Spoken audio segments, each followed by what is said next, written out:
Lecture 16। Page 1। दर्पण mirror. दर्पण कांच से निर्मित एक अपारदर्शी माध्यम होता है जो प्रकाश के परावर्तन सिद्धांत पर काम करता है। डायग्राम का विवरण। यह चित्र एक दर्पण की आंतरिक संरचना और प्रकाश के परावर्तन को दर्शाता है। बाईं ओर से आने वाली प्रकाश की किरणें कांच की सतह से टकराकर परावर्तित रिफ्लेक्शन हो रही हैं। कांच की पट्टी के ठीक पीछे AgNO_3 सिल्वर नाइट्रेट अथवा एल्यूमीनियम की एक कलई कोटिंग की गई परत दिखाई गई है। इसके ठीक पीछे सुरक्षा के लिए आयरन ऑक्साइड की एक और सुरक्षात्मक परत बनी हुई है। कांच के पीछे सिल्वर नाइट्रेट अथवा एल्यूमीनियम की कलई की जाती है तथा आयरन ऑक्साइड अथवा लेड ऑक्साइड की एक सुरक्षा परत भी लगी होती है और इस तरह हमें एक अपारदर्शी माध्यम मिल जाता है। सामान्यतः दर्पण दो प्रकार के होते हैं: -1 प्लेन मिरर समतल दर्पण, 2 स्फेरिकल मिरर गोलीय दर्पण, कॉन्वेक्स मिरर उत्तल दर्पण, कॉनकेव मिरर अवतल दर्पण। पेज 2। समतल दर्पण प्लेन मिरर। हमारे घर में प्रयुक्त होने वाला आईना या ड्रेसिंग दर्पण समतल दर्पण होता है।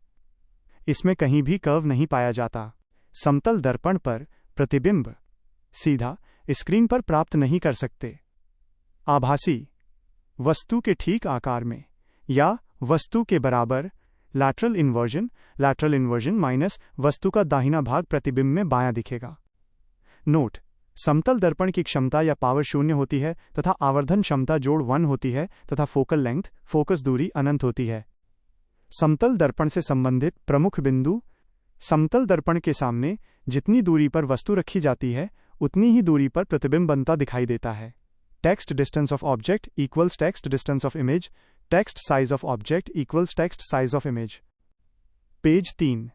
यदि किसी व्यक्ति की लंबाई 5 फीट है तो उसे अपना पूरा प्रतिबिंब देखने के लिए कम से कम लंबाई का आधा दर्पण लेना होगा।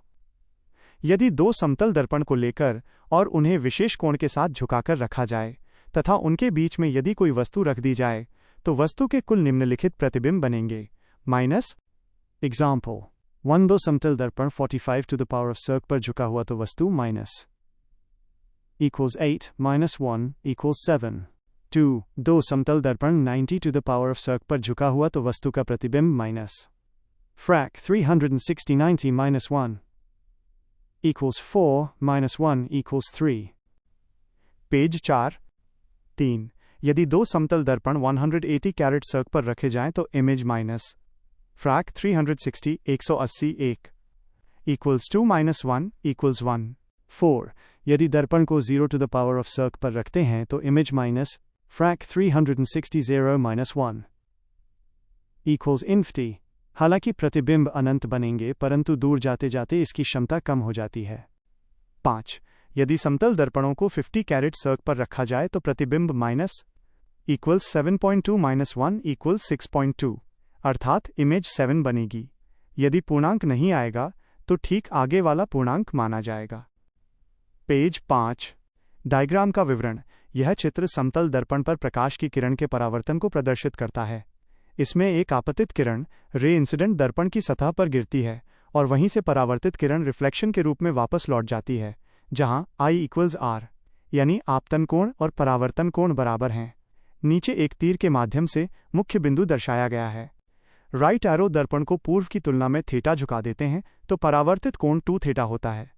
यदि किसी समतल दर्पण को थीटा घुमाया जाता है तथा आपतित किरण को स्थिर रखा जाए, इसके बावजूद परावर्तित किरण 2 थीटा घूम जाएगी। यदि किसी समतल दर्पण के सम्मुख कोई व्यक्ति v वेग से दौड़ता है तो दर्पण में प्रतिबिंब की सापेक्षिक चाल 2v हो जाती है। समतल दर्पण के दैनिक जीवन में अनुप्रयोग: घरों में सामान्य मेकअप के लिए, पेरिस्कोप में 45 कैरेट सर्क पर दो समतल दर्पण, कैलिडोस्कोप या बहुरूपदर्शी राइट एरो। इसमें समतल दर्पण की 3 पट्टियां लगाई जाती हैं जो बहुल परावर्तन पर काम करती हैं। पेज 6। मॉल या कपड़े की दुकानों में प्रदर्शनी के लिए स्फेरिकल मिरर गोलीय दर्पण। गोलाकार कांच को काटकर अलग अलग पृष्ठ पर कलई करके गोलीय दर्पण प्राप्त होते हैं। डायग्राम का विवरण। एक चम्मच के माध्यम से गोलीय दर्पण के दोनों प्रकारों को समझाया गया है। चम्मच का अंदर धंसा हुआ भाग, जहां लिखा है परावर्तक सतह धंसी कॉनकेव अवतल दर्पण की तरह व्यवहार करता है।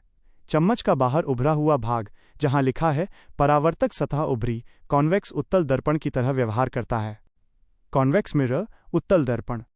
डायग्राम का विवरण। यह उत्तल दर्पण का रेखाचित्र है। इसमें परावर्तक सतह बाहर की ओर उभरी हुई, उभार युक्त है और अंदर की धंसी हुई सतह पर कलई, अपारदर्शी कोटिंग की गई है। आने वाली समानांतर प्रकाश किरणें इस उभरी सतह से टकराकर बाहर की ओर डाइवर्ज रही हैं। राइट एरो फैलाव, अपसारण, डाइवर्जिंग। पेज 7।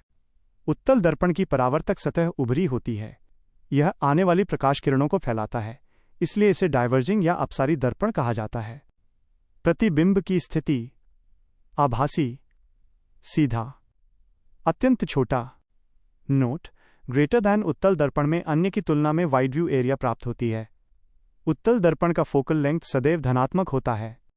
उत्तल दर्पण के दैनिक जीवन में अनुप्रयोग। एक कार और मोटरसाइकिल के साइड और बैक मिरर में उत्तल दर्पण का उपयोग होता है, इसलिए पीछे से आ रही बड़ी कार की इमेज दर्पण पर बन जाती है। नोट: साइड मिरर में object in the mirror are closer than they appear लिखा होता है। पेज 8। इसका मतलब होता है कि उत्तल दर्पण पर जो प्रतिबिंब दिख रहा है वो तुलनात्मक और अधिक पास में है, क्योंकि हमारा मस्तिष्क बहुत छोटे प्रतिबिंब को दूर समझ बैठता है जबकि पीछे से आ रही कार पास ही होती है। यह एक प्रकार का प्रकाशिक भ्रम होता है। दो बहुत बड़ी क्लास अथवा मॉल आदि का पूरा इमेज बनाने के लिए उत्तल दर्पण की आवश्यकता होती है। 3. तीक्ष्ण मोड़ अथवा पहाड़ी सड़कों पर परावर्तक दर्पण लगे होते हैं जो उत्तल दर्पण होते हैं। ये गाड़ियों के टक्कर को रोकते हैं, इसलिए इन्हें ब्लाइंड स्पॉट मिरर या गैराज मिरर भी कहा जाता है। 4 ATM में सामने की ओर उत्तल दर्पण लगे होते हैं जो सुरक्षा का कार्य करते हैं, इसलिए उत्तल दर्पण को सिक्योरिटी दर्पण कहा जाता है। पेज 9। 5 दीवारों पर डेकोरेट करने के लिए उत्तल दर्पण लगाए जाते हैं। 6 कार के अंदर जांच करने के लिए। 7 उत्तल दर्पण आवर्धक कांच के रूप में कार्य करता है। 8 बुर्ज खलीफा या अन्य बड़ी इमारतों का प्रतिबिंब प्राप्त करने के लिए। 9 चश्मों में बाहर की तरफ उत्तल दर्पण लगाया गया होता है। 10 पैनोरामिक व्यू अर्थात 180 कैरेट सर्क का व्यू एंगल प्राप्त करने के लिए। 11 स्ट्रीट लाइट में उत्तल दर्पण का उपयोग रिफ्लेक्टर के रूप में होता है। 12 लड़ाकू विमान में स्टील्थ तकनीक का उपयोग होता है और यहां उत्तल दर्पण का व्यवहार होता है। अवतल दर्पण, कॉन्केव मिरर। डायग्राम का विवरण। ये अवतल दर्पण का रेखाचित्र है। इसमें अंदर की ओर धंसी हुई सतह परावर्तक सतह का कार्य कर रही है, जबकि बाहर की उभरी हुई सतह पर कलई कोटिंग की गई है। आने वाली समानांतर प्रकाश किरणें इस धंसी सतह से परावर्तित होकर एक निश्चित बिंदु की ओर सिकुड़ कन्वर्जिंग अभिसारी रही हैं। पेज 10। अवतल दर्पण की परावर्तक सतह धंसी होती है। ये आने वाली प्रकाश की किरणों को एक निश्चित बिंदु पर मोड़ देते हैं, इसलिए इन्हें अभिसारी या कन्वर्जिंग दर्पण कहते हैं। अवतल दर्पण पर प्रतिबिंब। वास्तविक राइट एरो, ज्यादा, आभासी राइट एरो, कम, आकार राइट एरो, छोटा, बड़ा, बराबर, प्रतिबिंब सीधा और कम, प्रतिबिंब उल्टा और ज्यादा। नोट: अवतल दर्पण का फोकल लेंथ सदैव नेगेटिव होता है। अवतल दर्पण के अनुप्रयोग। एक अवतल दर्पण प्रतिबिंब बड़ा बनाता है, अतः दृश्यता स्पष्ट करने में इसका उपयोग होता है, जैसे दांत के डॉक्टर के द्वारा उपयोग, ENT डॉक्टर के द्वारा उपयोग। पेज 11। ऑप्थेल्मोस्कोपी या आंख के डॉक्टर के द्वारा उपयोग। मेकअप करने के लिए ब्यूटी दर्पण भी कहते हैं। महंगे सैलून में हेयर कटिंग के लिए। 5 स्टार होटल के बाथरूम में। वैनिटी वैन में मेकअप के लिए दर्पण। 2 अवतल दर्पण प्रकाश किरणों को केंद्रित करता है, इसलिए प्रकाश किरण की क्षमता बढ़ जाती है, अतः निम्नलिखित उपयोग होता है। सौर भट्टी, solar cooker, solar water heater.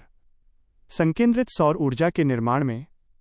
Motor car के हेडलाइट में, सर्चलाइट में, सामान्य टॉर्च में। 3 अन्य उपयोग। अवतल दर्पण को आई ऑफ टेलीस्कोप कहा जाता है, क्योंकि बड़े बड़े परावर्तक टेलीस्कोप में इसी का उपयोग होता है। समुद्र में नेविगेशन करने के लिए। विजुअल बम डिटेक्टर यंत्र में। सैटेलाइट डिश या एंटीना में। पेज 12। नोट: अंतरिक्ष के टेलीस्कोप के दर्पण में सोने की परत चढ़ाई जाती है, क्योंकि ये अवरक्त इंफ्रारेड किरणों को तेजी से परावर्तित कर देते हैं।